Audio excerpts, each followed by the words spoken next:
आप लैंचो की कहानी letter to God Gregorio Lopez y Fuentes जैसी शैली में एक हिंदी कहानी चाहते हैं। मैं आपके लिए उसी तरह की एक मौलिक कहानी लिखता हूं, भावुक, सरल और भगवान से सीधे संवाद वाली। भगवान को चिट्ठी। एक छोटे से गांव में रमेश नाम का किसान रहता था। उसकी जिंदगी खेतों और फसलों के सहारे गुजरती थी। साल भर की मेहनत के बाद इस बार गेहूं की फसल बहुत अच्छी हुई थी। रमेश और उसका परिवार खुशियों से भर उठा था। इस बार हम कर्ज भी चुका देंगे और बच्चों को स्कूल भी भेज पाएंगे। लेकिन जैसे ही फसल पकने को तैयार थी, अचानक आंधी और ओलावृष्टि आ गई। बड़े बड़े बर्फ के टुकड़े पूरे खेत पर बरसने लगे। देखते ही देखते पूरी फसल नष्ट हो गई। रमेश ने हाथ जोड़कर आकाश की ओर देखा, लेकिन कुछ कर नहीं पाया। उस रात घर में केवल सन्नाटा था।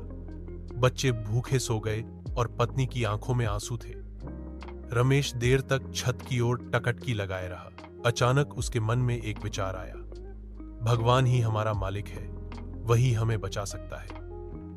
सुबह होते ही उसने एक कागज और कलम उठाई और लिखना शुरू किया। प्रिय भगवान, हम गरीब किसान हैं, हमारी पूरी फसल नष्ट हो गई है। अब हमारे पास खाने को भी कुछ नहीं बचा। आप ही हमारी आखिरी उम्मीद है।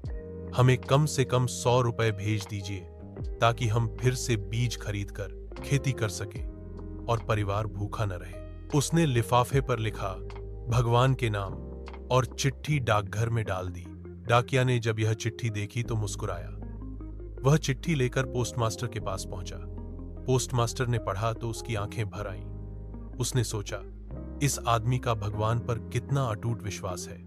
पोस्टमास्टर ने गांव के लोगों से मिलकर कुछ पैसे इकट्ठे किए। सबने मिलकर